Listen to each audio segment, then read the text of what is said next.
Hi, I'm Asif, and this is a review of Samsung Galaxy Tab S7. So last year I wanted to buy an iPad Pro, and I was looking for it in the market. I was looking everywhere. I looked across at least 4 5 stores. I was looking online, but since there was lockdown, the lockdown had just ended, and I think the demand of tabs was just soaring through. So there was no iPad Pro available. Even the ones there were, they were like 5 GB, which I didn't want. I wanted the cheapest version. So yeah, I just gave up the thought of buying an iPad. And then I heard the news of launch of Samsung Galaxy Tab S7, and it was kind of perfect. It was something that it was exactly something that I was looking for.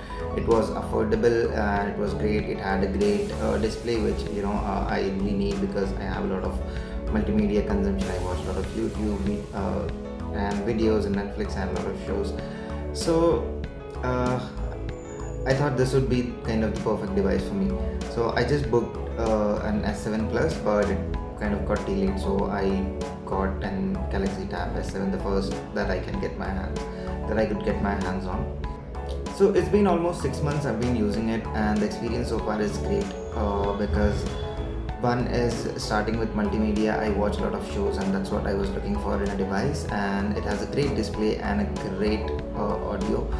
Though I regret that it does not have a 3.5 and that's kind of annoying with time. So, anyways, I use a Bluetooth headset, so that's fine. You get used to it, but it's still sort of kind of annoying. But the display is great and the experience is great, and something that you really need for binge watching is a great battery. That's something that you're definitely gonna get here. It gives me 7 to 8 hours easily. Another reason I wanted the tab was for note taking and a little bit of drawing, scribbling. I had a hobby, I had got a course, etc. But sort of, I just wanted a tab so that I can explore with the pencil. The pencil is great. The great thing about Samsung Galaxy tabs is that you get the pencil along with the tab itself, so you don't have to spend extra. So I got my tab somewhere around 55,000 plus another 3,000 something cashback, so around 52. And in 52 I got the tab and I got the pencil, whereas if I had gone for iPad Pro, it would have been somewhere around 71 plus 10,000 extra for the pencil. So the pencil is great. There is no there's no noticeable latency. It just flows through, and it's really easy. There was one feature I was really cribbing about was with iPad. You just could draw in the wherever the input field is, and with the previous update of the Samsung Galaxy Tab, it has got in the tab as well. So you even here you can just write into the URL and it will work and it will write. So being saying that you can just have the pen in your hand and you can use the tab completely. So that feels great because you can write, you can swipe through, you can do things, and along with that, if you are in the mode of taking notes or drawing, you can do that too as well. Another great thing is I have a 2-year-old son, and he also loves drawing and scribbling with the pen. So I think it's a great introduction for him to writing. For work, I haven't used heavy Excels, but I've used internet, and it handles multiple tabs pretty well. So I've done this kind of setup that I would open my Gmail in one tab, my WhatsApp, web.whatsapp in one tab, similar to what I've done in my laptops in Chrome. But so I've used kind of similar setup and it works pretty fine. One complaint would be that sometimes if you have left a tab unattended for too long, it just goes hangs, and then the tab reloads again so that you can get back to it. So that's something that's annoying because when you're working on a laptop or a PC, that doesn't happen. So I think that is something that Android tablets would have to work towards to compete with PCs. But as I said, in terms of work, it is not exactly a replacement of your laptop or your PC, but it's something that can work. That sort of, if you don't have very heavy usage, you can still work.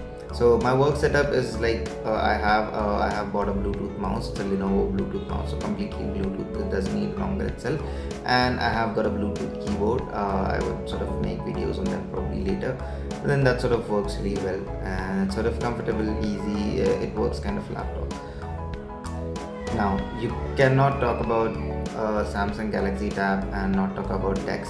So Dex has been amazing. Dex is this mode where your tablet kind of becomes something of a laptop. So they've given it a Windows kind of a feel where you can open different applications in sort of windows, and then you can resize those windows, switch between those windows, and that workflow is great, though some apps are not very compatible, but then that works great when you have a mouse attached. When you have a mouse and a keyboard, Dex is great.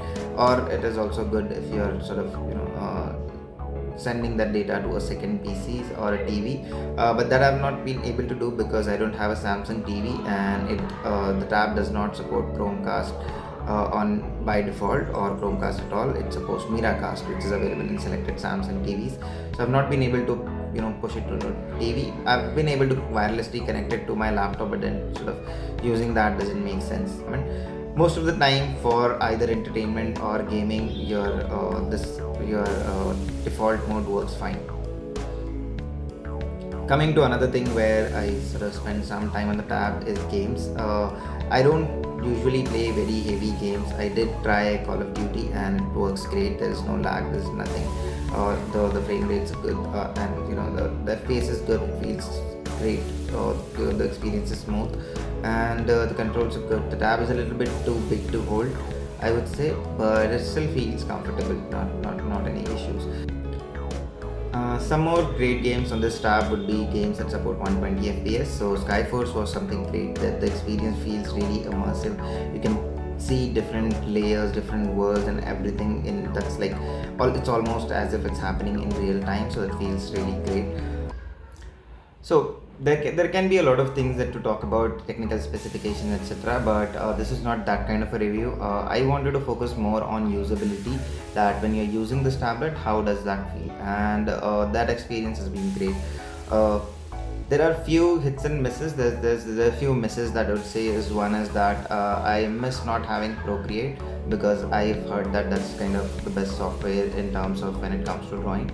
Apart from that, there are a lot of reviews which talk about Android tabs not being up to the mark with respect to either Windows or iOS, or with respect to not being able to perform certain things.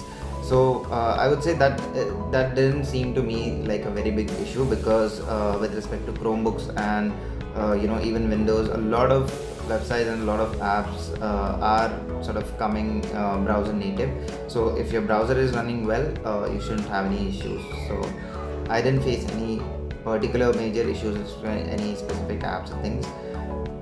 But usability wise, it has been great. Another factor, which is camera. I don't use the tab camera a lot because it's sort of it's sort of very big to hold, and then you don't end up actually doing anything on it. But if you do want some opinion on that, I'm recording this video on the front part with the front camera of the tab, so I think that should give you some idea.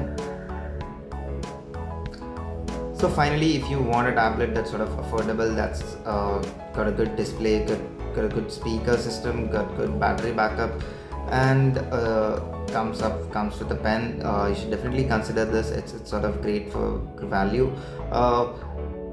Nearest competitor to this in terms of Apple space would be iPad Air, and I haven't used that a lot, so I would only be able to tell if I've used that. But this is great. If you want to consider buying one, you can go for it. Thank you.